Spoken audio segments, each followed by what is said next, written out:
Fran Lab.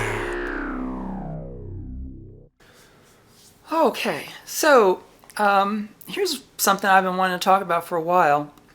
It started out with a video that I caught on Joe Scott's channel. He actually did two videos, but I didn't see the original one originally, but he did a follow-up a few months ago that I did see, but this is the original, this one. These have been found all across ancient Rome, and nobody knows why. Everybody had one, and it's about these Roman dodecahedrons.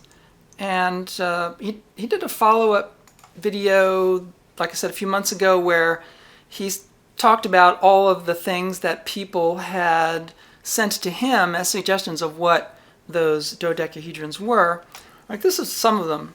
Some of the dodecahedrons that I found online. There are dozens of them hundreds of them have been found. I spent weeks trying to find examples of ones that have been shown online. Here's another set. Here's some more. And they come in all kinds of different sizes. The proportions are always the same. It's 12 sides with 6 pairs of holes. They're all mostly made out of copper alloy, so some of these look like they might be iron. Some of them look like they might be even zinc or like kind of a white metal. And some of them look like that they've actually been painted or gilded, or both, after the fact. But they come in all kinds of different sizes and designs, but they do have, some common features, like they have the knobs on each corner. So it's dodecahedron, 12 sides, 6 pairs of holes, and all the holes are different sizes. So each pair of holes has a larger hole and a smaller hole. They range in size from like the size of a squash ball, maybe, to like bigger than a grapefruit, or like a large grapefruit. And it's a big mystery. Joe Scott, in his video, he basically said, well, there are lots of things that are common everyday items that after decades or centuries go by, the usage of the thing gets completely lost, because at the time that the thing was made, it was so common and ubiquitous that nobody even bothered to mention it in writing, because everybody knew what it was. There was no reason to say, this is a thing that does a thing, because everybody knows that. So no one bothered to write it down or explain what this thing was. It was just something everyone had and everyone used. And then, when times change and things fall out of favor and people die off and generations go by, it just ends up being something that all of a sudden nobody knows what the hell it is. And these Roman dodecahedrons is one of these mysteries. So I spent weeks thinking about the dodecahedrons and what they could possibly be, what it could mean. And Joe Scott's suggestions, the people who were putting in their 2 bits there, it was a combination of, it's a decorative item, it's something for a game, like a die or something, or that it's maybe it's a functional thing like a candle holder, because some of the dodecahedrons that were found had residues of wax on them. So they thought, well, maybe it's candle related. Some people thought maybe it's ceremonial. Many of them are found in burial sites along with coins and currency. So they thought maybe it had some kind of monetary thing. Maybe it's like a weight or something. Many of them were found either in sites that were former military encampments, or the burial sites of wealthy women. So these were all the clues of what it could be. So people had speculations that it's an ornamental thing, or it's like a religious rite thing, or it's something, or it's part of a game. A woman's thought that it was a tool that was done a particular kind of weave, to do like tubular weaving, which was an interesting hypothesis. Another guy thought that maybe it was a sighting tool. You can use the 2 differing sized holes to determine distance using a calculation and everything. But I don't think any of that stuff is true, for a number of reasons. I'll show you here. I was trying to get a dodecahedron myself, because I really wanted to have it in my hand, so I could figure I could probably maybe get some more insight if I could play with one for a while, or But you can get 3D printed dodecahedrons, the reproduction ones. They're all over the internet, eBay, Etsy, and stuff. Lots of people are doing resin printed versions of them. But I thought that the only way that I could understand the dodecahedron is if I had one that was made of copper. It's listed as copper alloys. I think a lot of them are bronze. Some of them might be a kind of a tin, or maybe a version of a brass type alloy with a little bit of tin or nickel or some other kind of white metal in with the copper. Some of them look like they might actually be like this one. This one looks like this is bronze, clearly, and this one is sort of like more of like a white metal, maybe a little copper and zinc or something. But you see the oxide. So these are my observations. One is that these circular bullseye patterns is a very common decoration. It's not on all of them, but you can see here this one has the bullseye decorations. This one also has some of these bullseye with the dot in the middle decorations, and a lot of them have the concentric circles on the holes. You see these concentric circle and these embossed characteristics. Some of them, like this one, has some like very clear signs of being struck with like a blade. Like you see these slice marks here on the left corner, like being hit by something like hard and sharp, like a blade or something. That's one of the things that I thought was a clue about how they might have been used. But some of them, like this one, looks like it had been gilded and painted. It's got gold and also red. There's like this red paint. So it may be possible that some of these, or maybe all of them, had the circular sort of decorations, but maybe the ones that don't have them embossed, like this plain gray one, like maybe this one, it seems like it has no adornment, but maybe it was gilded and painted, and those designs would have been painted on it after the fact, you know. It's hard to know. But one of the things that's a feature of all of these, of course, are the knobs. And what I noticed about the knobs is the shape is very specific. The smaller the dodecahedron, like this little one, this one looks like it's actually cast out of iron. That looks like iron. But the little ones have really, really big knobs, right? Like the ones that are teeny tiny.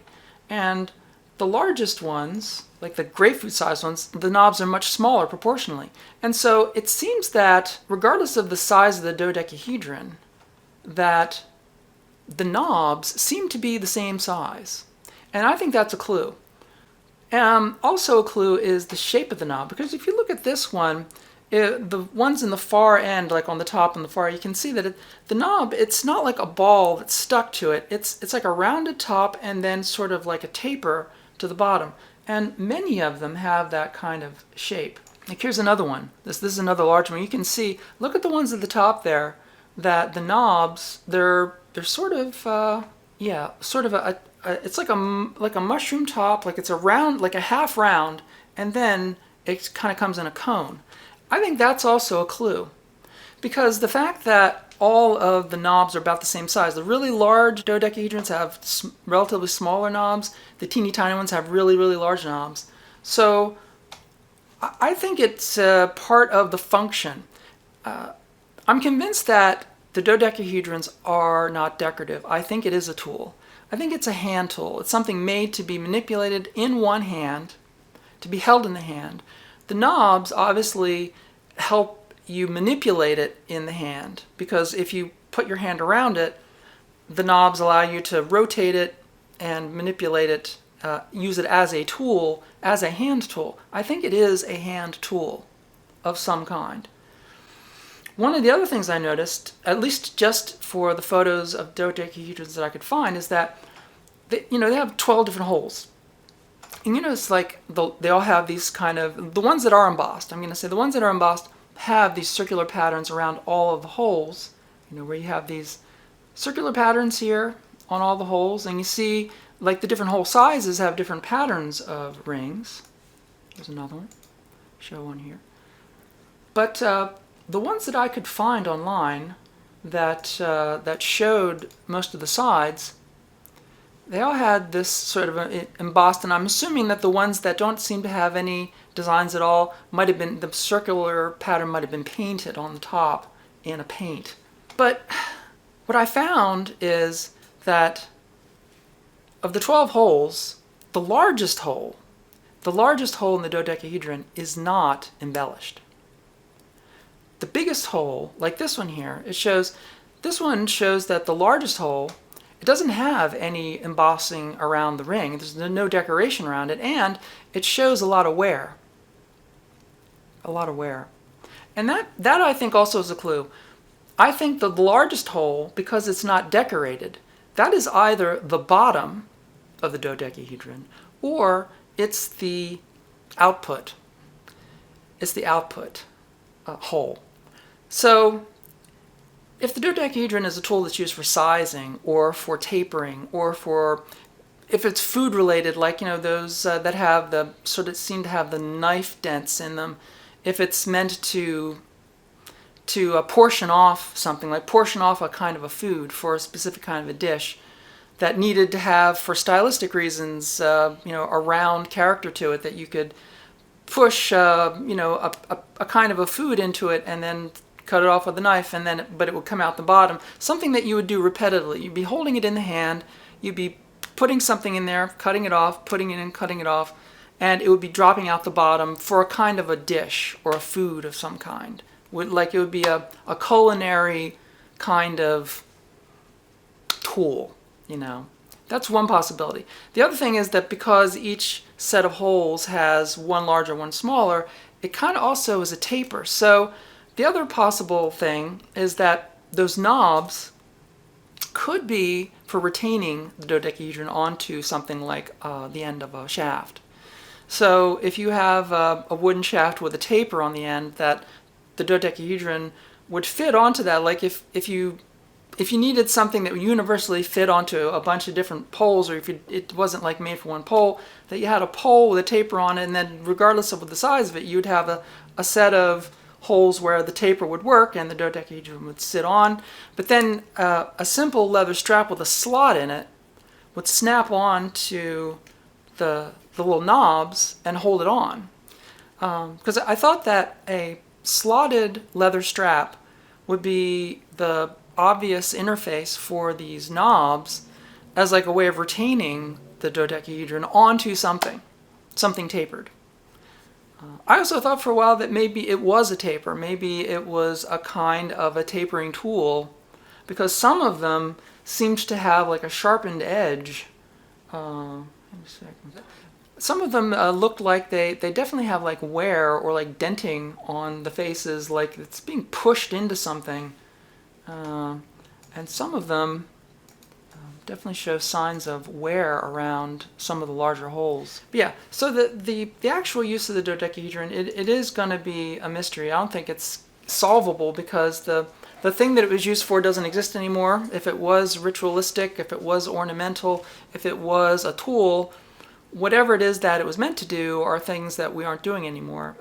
If it is a culinary tool, then it was used for a kind of food or delicacy that isn't really known anymore or isn't made anymore.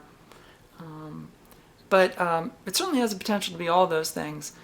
The fact that some of them had wax residue, I think, is a big indicator of the fact that it might have been a hand tool to be force fit onto something, because wax would have been used as a lubricant. That was one of the things I thought, that it might have been some kind of a taper, something made to shape something into a rod form, or to smooth out something, some kind of thing. But it's like, what would you really need a tool for like that to taper, that you couldn't make something else? It's such a complex shape and such an interesting form. It seems to be designed to be a universal tool for something that's very difficult to do. Otherwise, you would just have a set of things. Like if you have a scale with weights, you have sets of weights, different size weights for, and it's a scale and weights. This is a singular tool that's meant to do something that has a lot of different functions. It's like a Swiss Army knife of mystery, because it does have all these different things. But that bottom or largest hole, the fact that the largest hole is undecorated and that they do seem to have more wear is an indication, I think, that it is a tool and that the biggest hole is the output. So whatever you're forcing into the dodecahedron that you're using as a tool, you're forcing it into the dodecahedron to size something, it comes out the bottom. But it's some kind of sizing thing, I think, for sizing something for some purpose. But I don't think it has anything to do with coins. I don't think it's meant to test anything. I don't feel that. But the fact that they're made out of metal, bronze or other copper alloys or iron, it's made out of a hard metal. It's meant to be durable. It's meant to resist wear. So, I mean, if it would have been something ornamental or something that had a more delicate function, they would have made them out of wood or ivory or anything else, but they didn't have to cast them out of bronze. The fact that they did cast them out of bronze and iron and such is indicative, again, that it is a tool. It's something that's supposed to be resilient and hardy. And, maybe people would take my observations and maybe run with it and come up with maybe really what it did do. But I do think the knobs are a definite key. I do think that a strap retainer function, that those knobs might be like to retain the dodecahedron onto something with a leather strap with a slot that would just snap over the knobs like a bulb. Like if you had 3 straps on 3 corners to hold it onto a post or something to be used, even if it was a decorative that you stick it on something to, like a handle of some kind, like a universal tool to go on a universal handle. The handle just have to have a taper, and you figure, it would go on one way. But the fact that the largest hole is undecorated, that seems to be the biggest indication that it's actually something to size. It's something made to size something. You're going to be pushing something through a hole, sizing it, and it's going to be coming out the biggest hole, which is the bottom hole. So this particular dodecahedron, that one, that particular one, that would be upside down in my definition then. That largest hole would be the bottom, and that all the other sides, the other 11 sides, those would be the ones that you're going to be using. So, yeah, still a mystery, but that's my take on it. I don't know if my observations have any merit. I don't know. It is a complete mystery. But string netting. Well, that was one of the things that was explored. The woman who was a knitter found a knitting pattern that could be used with that. But I think it's too complex and too expensive an item to be made to do something so simple as a knitting pattern. I think if you were going to make a tool specifically to do a pattern, I would design it differently. So the only reason I'm convinced that this is a hand tool is because I've made a lot of tools in my life. And as a person who's made a lot of tools, it just really smacks of a single hand tool to me. It's not that it's impossible that it could be like a knitting guide or that it could be some kind of a sighting tool. It's not impossible, certainly, but I think it would be really an over-designed, overbuilt thing to do any of those very specialized tasks, because if I were going to make a tool for any one of those things, I wouldn't make a dodecahedron like that. I would make something that's much easier to reproduce and much more specific to that task. This doesn't seem to be like ideally made for any of those explanations. It's clearly made for something that we haven't thought of, which is why I kind of keep leaning back to the idea of a culinary tool. Because foods, especially, foods like pastas and others that we take for granted that require tools to make, a food can be very specific and very cherished, even sacred. And so, when you have a food that's beloved and it's got to be a certain thing, like let's say you got a food that has to have, balls in it of a certain size, and they have to be just the right size or the right shape, or they all got to be right shape, and people complain if they're all lumpy or if they're too big or too small. That something like that you could see making a tool to consistently make a food so that everything is exactly the same size, even if it's like apportioning dough, that you wanted it to be a certain size, and then so you have to have them all be the same size, and you roll them into balls or something or make them into shapes. that it would have some kind of a culinary application that was very valued, and like people would complain if it wasn't just so at the time, and then it just moved on and people don't even make that food anymore, and then no one remembers what the hell those things were for. I mean, that's sort of what Joe Scott was saying in his video about the 3 condiment jars that were big back in the 19th century, that these assortments of shakers would come in 3s, not 2s. Because today we have salt and pepper, and in the 19th century, these antique sets always had 3 shakers. And the debate was, what was the 3rd thing? Because nobody knew. But yeah, it could be food related, which would explain why it's found in military barracks and in the graves of wealthy women, because maybe it's made for a specific kind of food that people who had military rank would want, or people who were in the aristocracy would want, you know.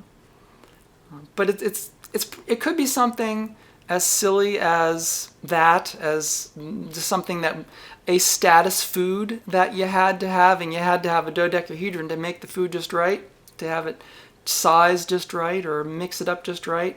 I also thought that it might have been used in pitting, because some of the holes are very small, and I thought, well, maybe it was used to pit olives or peaches or plums, or some kind of a pitted fruit that you would have the hole, and you could actually just, you know, like if you were making preserves or making jams, or like a fruit jam or something, like peach preserves, that you needed to like get the pits out of thousands of peaches, that you would have to spin it around to find the right hole for the whatever the size of the pit is, and then you could just, you know, kind of rapid fire pit a fruit, or pit olives, or, you know, or core a fruit or something. But for making like something that would be mashed, like a marmalade or something like that, it could very well have a universal food preparation application. It could. But the idea, like I said, just perhaps a measuring gauge for something, that's Joe Scott and other people kind of poo-pooed that, because it doesn't have any like embossed markings. It has symbols and it has like designs embossed in it, but nothing like a Roman numeral of a number that would show that this is the size for this thing. So as a gauge it wouldn't work, because there's nothing universal in any of them for sizing. They're all kind of just made just so. So there's like no standard that they could be measured to, and because there's no numerical designations, which they obviously could have done if it was going to be a gauge like a weight, because, you know, they had weights for scales. And if you have a weight for a scale, it's going to be stamped with a number or a symbol or something like that to let you know what the size or the weight is. And there's none of that on the dodecahedrons. That's one of the things that adds to the mystery, which is why I don't think it is a gauge. I do think it's a tool. I think it's a hand tool to be used in one hand. But that's about as far as I could get about what it is. Exactly what it's used for, it's still going to be mysterious. The knobs, though, the knobs are a clue. I think that the knobs could be part of a retaining system with a leather strap. It could be part of used as a taper, because I said each pair of holes has a larger hole and a smaller hole, which represents a taper. So it could have some kind of tapering function. But, you know, I keep coming, the more I think about it, I keep coming back to something food related, just because it's made out of bronze, because of those, you know, the wear and tear on some of them around the apertures, where it seems like it might be used with a knife, like a knife might be up against the surface or something. So, but yeah, but I think it might have some kind of food function. That's kind of where I keep parking it every time I go around the block thinking about it. It comes back to it's got to have, it's some kind of culinary tool, you know.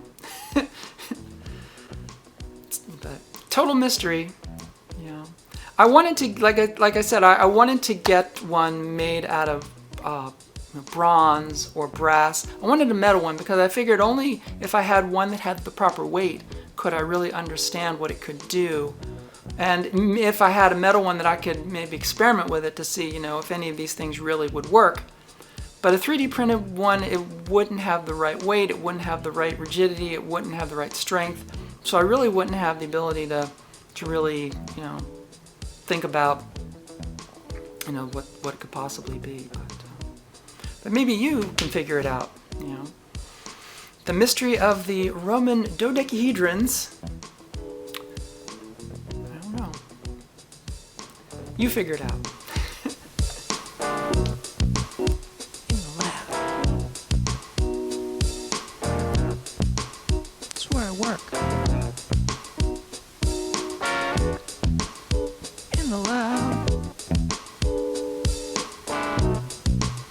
Go berserk. In my lab. That's where I work.